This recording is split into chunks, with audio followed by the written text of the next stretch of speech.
Allô tout le monde, j'espère que ça va bien. Je voulais vous faire une vidéo aujourd'hui. J'ai eu beaucoup de questions sur les masques capillaires. Un bon masque capillaire, premièrement, c'est vraiment primordial, mais il faut savoir comment l'appliquer. On a beau avoir le meilleur masque au monde qui existe, si on ne sait pas comment l'appliquer, si on ne profite pas de tous les bénéfices, ben là, on va avoir un problème. Donc, la vidéo, c'est vraiment pour vous montrer comment vous pouvez bien profiter de tous les bienfaits de votre masque capillaire. Premièrement, vous avez vu mes posts, vous savez que personnellement, j'aime beaucoup utiliser des produits qui sont à base naturelle, donc qui contiennent ni parabènes, ni sulfate, ni aucun ingrédient qui vient s'accumuler sur nos cheveux.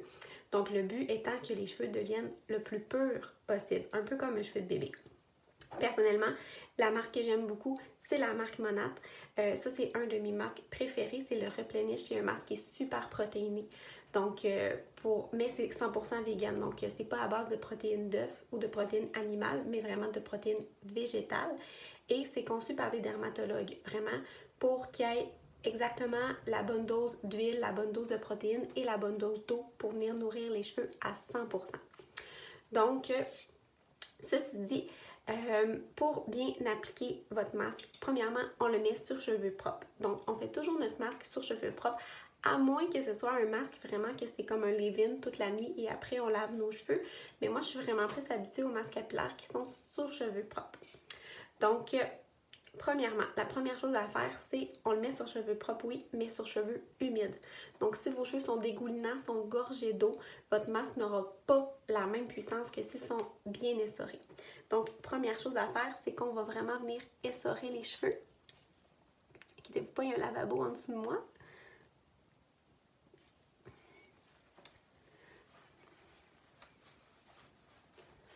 Donc, je m'excuse pour ma face rouge, là, comme vous aurez deviné, je sors de la douche.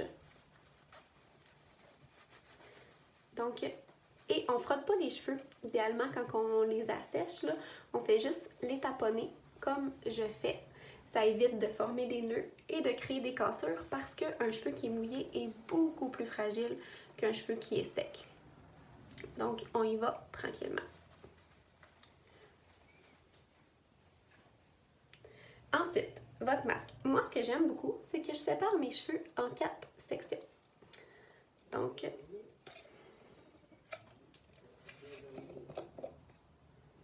ça tombe bien, lui, il n'y en a plus. Elle est bonne, hein? Chez ma mère. Je pensais pas que son masque était vide, elle l'a remis dans la douche. Ok, on va en prendre un plein. Fait que personnellement, mon masque à moi, il est super concentré. Fait que j'en mets vraiment pas beaucoup. Donc, tu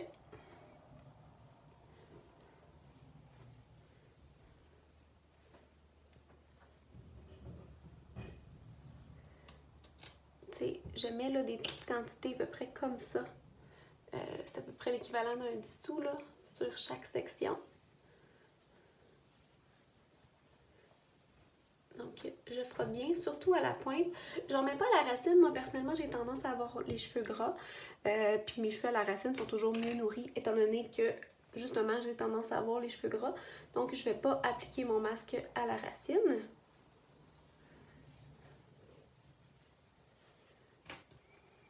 Et voilà, je vais licher le couvert comme il faut. J'ai juste pris ce qu'il y avait dans le couvert pour faire mes cheveux. Et voilà.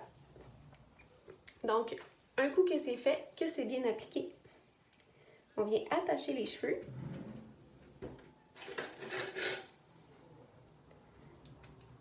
Et, ok, c'est vraiment pas très beau, là, mais je vous le dis, ça fait toute la différence. On met un bonnet de douche. Pourquoi? C'est que ça va vraiment garder le masque dans les cheveux. Il ne va pas être en contact avec l'air et ça va vraiment bien pénétrer dans le follicule du cheveu. Ça va venir le nourrir beaucoup plus que si on avait mis à l'air libre. Un peu le même principe que quand on va chez la coiffeuse, qu'on décolore nos cheveux, qu'on les colore, qu'elle nous met sous la chaleur, sous le casque. Pourquoi? C'est que ça la accélère vraiment le temps de pause. C'est la même chose avec le masque capillaire. Si vous mettez un bonnet de douche, vous venez en couper l'oxygène, vous accélérez le temps de pause et vous maximisez l'effet. Donc, on met ça seulement 10 minutes et c'est fait. Donc, je vous reviens dans 10 minutes. Bye! Bon, ben ça fait 10 minutes. Donc, je peux enlever mon bonnet qui me rend si magnifique. Et juste avant d'aller rincer, cette étape-là, elle est hyper importante. Vraiment. Vous démêlez vos cheveux avec le masque dans vos cheveux. Pourquoi? C'est que là, vos cheveux sont bien enrobés, sont bien protégés par toutes les protéines, toutes les huiles qui sont dans le masque. Si vous les démêlez après l'avoir retiré, bien là, votre cheveu, il est complètement tout nu, il n'y a pas de protection.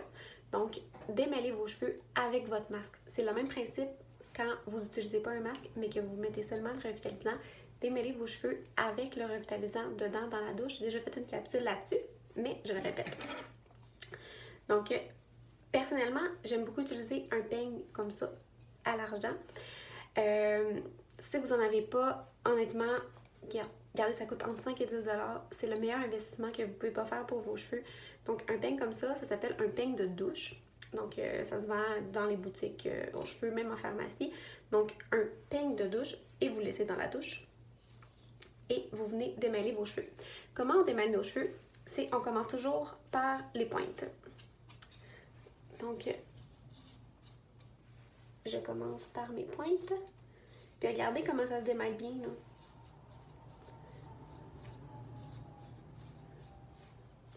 Puis je tire pas. T'sais, vous voyez, là, je vais juste donner vraiment des petits coups. Mais je vais pas... T'sais, je veux pas tirer. Je veux pas casser mes cheveux. Et voilà.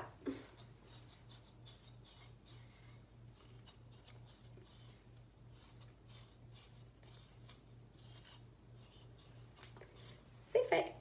Fait que je m'en vais rincer tout ça. À tantôt. Bon ben, je suis allée rincer tout ça. Fait qu'on fait juste éponger comme il faut pour enlever l'eau.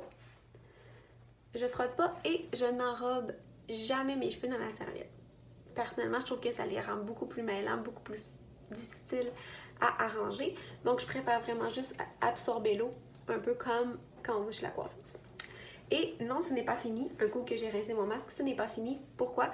C'est que le masque va vraiment venir ouvrir les écailles du cheveu. Donc, ça apporte énormément d'hydratation, énormément de nutriments, mais les écailles restent ouvertes. Donc, si je veux garder cette belle hydratation-là, je dois terminer par un revitalisant. Donc, moi, pourquoi là j'ai fini de rincer mes cheveux, c'est que j'utilise un revitalisant qui est sans rinçage. C'est vraiment mon scellant d'hydratation. Je viens l'acheter dans mes cheveux. Ça aide beaucoup ensuite à redémêler mes cheveux, quoique ils sont pas très mêlés. Là. Ils sont juste mouillés, mais ils sont pas très mêlés. Donc, je viens mettre ça dans mes cheveux, ça scelle toute l'hydratation de mon masque et ça va faire en sorte que mes cheveux vont être plus brillants, vraiment très bien hydratés. Si vous n'avez pas de revitalisant sans rinçage, vous pouvez y aller avec un revitalisant traditionnel, mettre une toute petite noix plus petite que ce que vous utilisez habituellement, puis venir vraiment l'appliquer sur les longueurs et rincer. Ça va vraiment bien garder votre hydratation dans les cheveux. Donc, j'espère que cette capsule-là vous a aidé pour savoir justement comment on fait un bon masque capillaire. J'ai presque plus de sans rinçage, mais fait que je vais aller me mettre ça et je vous reviens pour une prochaine capsule peut-être plus instructive ou tout aussi instructive, tout dépendamment de comment vous avez aimé celle-là. Donc, bye bye tout le monde!